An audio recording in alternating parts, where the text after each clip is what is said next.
Baik, kira-kira orang yang bertanya, apa yang saya dapatkan kalau saya beristighfar? Yang pertama, akan dicatatkan pahala buat Anda sendiri. Karena istighfar ucapan yang tidak butuh energi banyak, hanya lisan dan bibir kita yang tergerakkan, ya, suara sedikit saja, tidak ada energi yang besar. Itu adalah ibadah yang besar pahalanya. Allah subhanahu wa ta'ala memerintahkan kita dan memerintahkan juga Nabinya Muhammad sallallahu alaihi wasallam untuk beristighfar kepadanya. Allah berfirman di dalam surah Mu'min ayat 55, A'udzu billahi minasyaitonir rajim, fasbir inna wa'dallahi haqqun wastaghfir li dzambik wastaghfir li dzambika wasabbih bihamdi rabbika bil ashi wal ibkar. Maka bersabarlah kamu, hai Muhammad dan pengikutmu, dalam melalui kehidupan dunia dengan segala macam cobaannya. Toh ada kehidupan akhirat yang akan abadi dengan nikmat. Karena sungguhnya janji Allah itu benar, tidak ada kedustaan. Salat, puasa, zakat, bakti sama orang tua, bersedekah, zikir, doa, apa saja kerjakan, semua akan kau dapatkan hasilnya. Dan mohonlah ampunan untuk dosamu hai Muhammad, dan pengikutmu juga perintahkan mereka lakukan itu. Dan bertasbihlah seraya memuji Tuhanmu pada waktu pagi atau pada waktu petang dan juga pagi hari.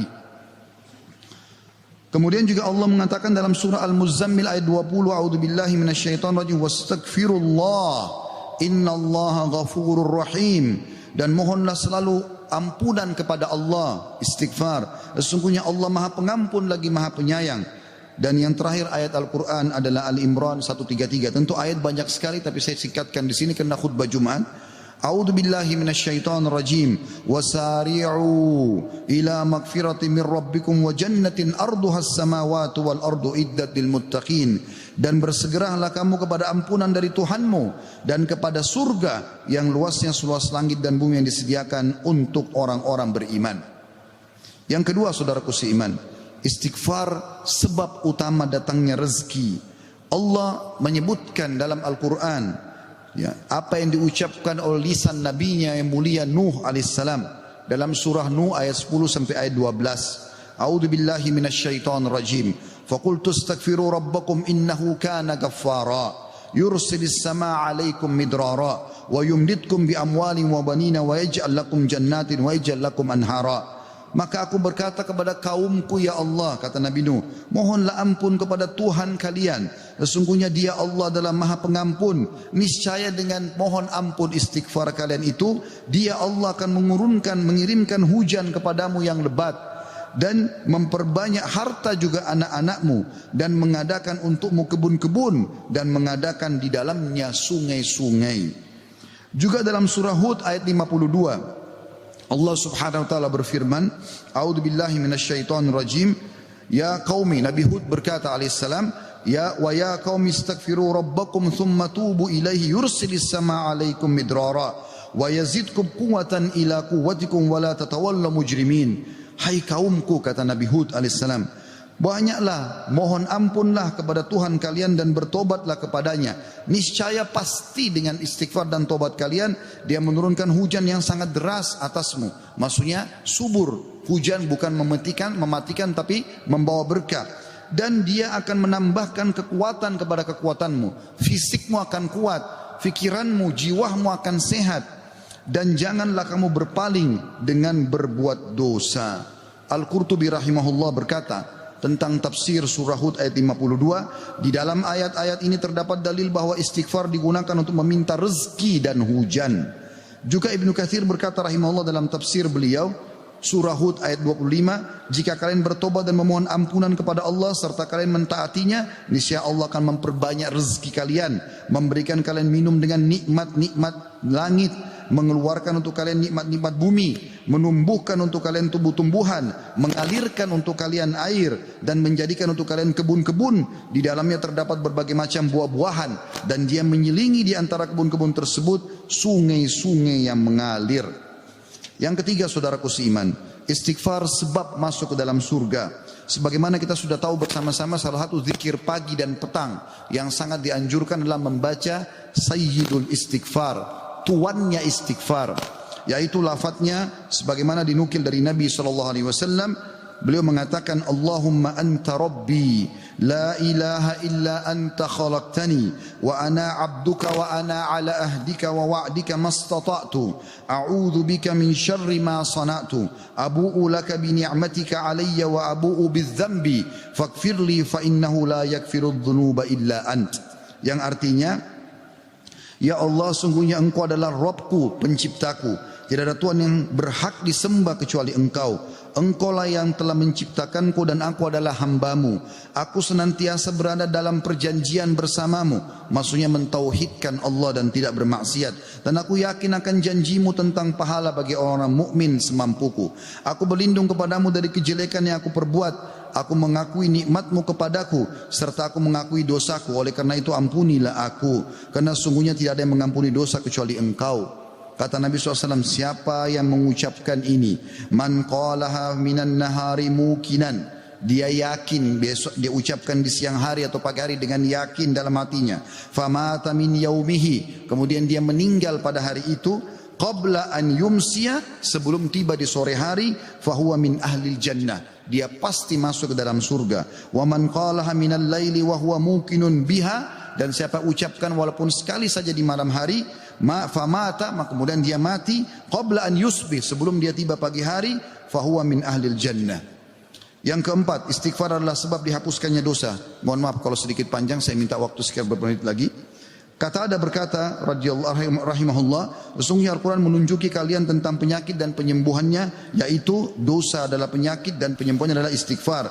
Allah berfirman, a'udzubillahi minasyaitonirrajim, dalam surah Al-Imran 135, وَالَّذِينَ إِذَا فَعَلُوا فَاحِشَةً أَوْ ظَلَمُوا أَنفُسَهُمْ ذَكَرُوا اللَّهَ فَاسْتَغْفَرُوا لِذُنُوبِهِمْ وَمَنْ يَغْفِرُ الذُّنُوبَ إِلَّا اللَّهُ وَلَمْ يُصِرُّوا عَلَى مَا فَعَلُوا وَهُمْ يَعْلَمُونَ.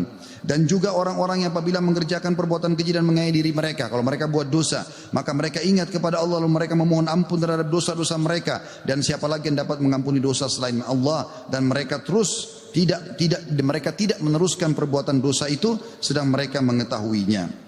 Kemudian teman-teman sekalian, selanjutnya adalah yang kelima, istighfar mencegah hukuman dari Allah Subhanahu wa taala.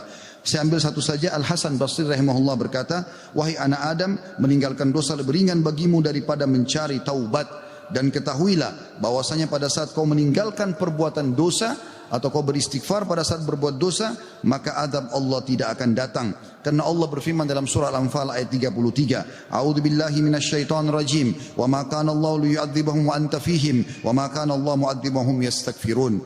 Dan Allah sekali-kali tidak akan mengadab mereka sedangkan kamu berada di tengah-tengah mereka, hai Muhammad, dan tidak pula Allah akan mengadab mereka sedang mereka selalu memohon ampun. Yang keenam, istighfar sebab diangkatnya derajat. Dalam sebuah hadis, ajarkan bab ini kepada anak anda. Dalam hadis riwayat Ahmad dengan sanad hasan, kata baginda Nabi SAW, Inna Allah Azza wa Jalla yarfa'ud darajati lil abdi salihi fil jannah, fayaqulu ya Rabbi anna li hadhihi, fayaqulu bi istighfari waladika lak. Sesungguhnya Allah yang maha suci dan maha tinggi mengangkat derajat seseorang hamba saleh di surga, sehingga dia bertanya, yang sudah mati diangkat derajatnya tinggi di surga. Hamba ini bingung, dia tidak pernah merasa berbuat amal yang bisa membawa dia ke derajat itu. Lalu dia bertanya, wahai Rabbku, dari mana nikmat ini hamba dapatkan? Maka kata Allah SWT, dari istighfar anakmu untukmu. Yang ketujuh, istighfar adalah sebab disucikan hati. Sebagaimana Nabi SAW bersabda, Innal mu'mina idha adzamba dzamban kanat nuqtatan sauda'u fi qalbihi. Kalau seorang mukmin berbuat dosa akan menjadi titik hitam dalam hatinya. Fa in taba wa naza wastaghfara su'ika qalbuhu minha. Kalau dia bertaubat kemudian dia beristighfar kepada Allah, meninggalkan dosanya, maka akan diangkat noda hitam itu dalam hatinya. Fa in zadat hatta taglufa qalbu fadzalika ar-rana alladhi dzakarahu Allah fi kitabihi kalla barrana ala qulubihim ma kanu yaksibun. Dan kalau seandainya dia bertaubat dan meninggalkannya serta beristighfar, hatinya kembali bersih darinya, dan kalau dia tambah melakukan dosa, maka bertambah pula titik hitam itu sampai menutupi seluruh hatinya. Dan itulah makna kalimat ar-ran dalam firman Allah Subhanahu wa taala, sekali-kali apa yang selalu mereka usahakan itu menutupi hati mereka. Surah Al-Mutaffifin ayat 14. Dua poin yang terakhir teman-teman sekalian, yang ke-8 adalah istighfar sebab memperoleh anak dan keturunan. Dinukil dalam sebuah riwayat disebutkan oleh Abu Hanifah rahimahullah dalam musnadnya, bahwasanya seseorang datang mengeluh dari Jabir bin Abdullah radhiyallahu anhu, seseorang mengeluh kepada Nabi SAW lalu berkata, ya Rasulullah, ya sesungguhnya orang semua punya anak tapi aku sendiri yang tidak punya anak. Maka kata Nabi SAW, mana kau dari dua senjatamu, memperbanyak sedekah dan istighfar, maka dengannya kau akan diberikan rezeki. Kata Jabir bin Abdullah, orang itu pun mengamalkan, lalu saya menyaksikan orang itu dikaruniai 9 orang anak, semuanya laki-laki. Kesembilan dan terakhir adalah istighfar sebab menikmati kesehatan dan kekuatan, sebagaimana dijelaskan dari dalam surah Hud ayat 52, dan sudah saya bacakan tadi ayatnya, saya tidak ulangi, tapi potongan ayatnya adalah yazidkum quwwatan ila quwwatikum. Istighfar menyebabkan bertambahnya kekuatan di atas kekuatan. Izinkan saya teman-teman sekalian menyampaikan sebuah kisah yang berhubungan dengan masalah ini, atau dua buah kisah ringkas.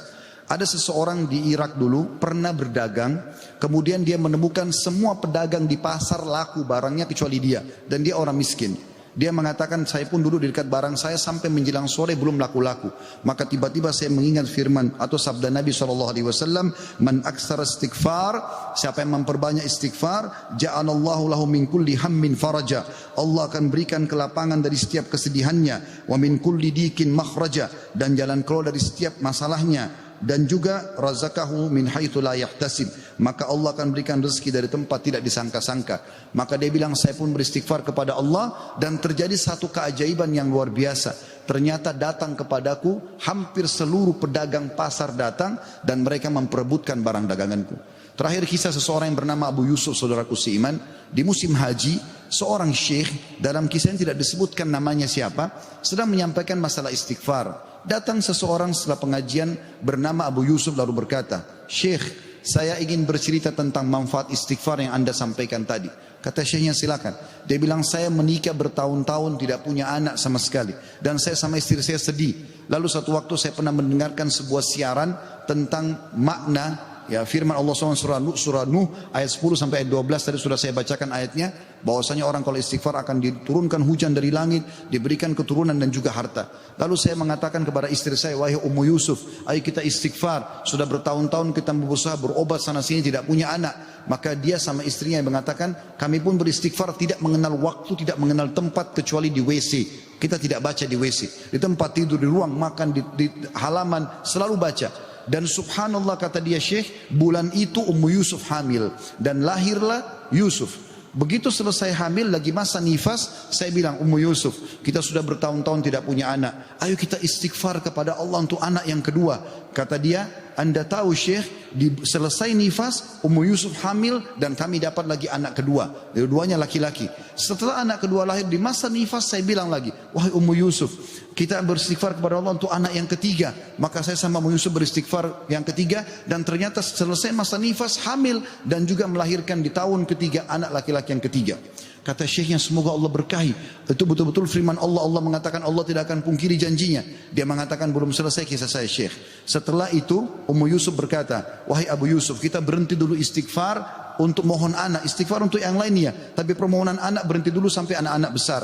Kami sepakat 2-3 tahun, kemudian saya mengatakan, Ummu Yusuf, sekarang saatnya kita minta agar Allah berikan kita anak perempuan yang cantik dan salihah. Maka kami pun beristighfar, dan ternyata Ummu Yusuf hamil, dan sekarang saya di musim haji, wahai Syekh, sedang datang bersama Ummu Yusuf yang baru saja melahirkan bersama dengan bayinya, bayi perempuan.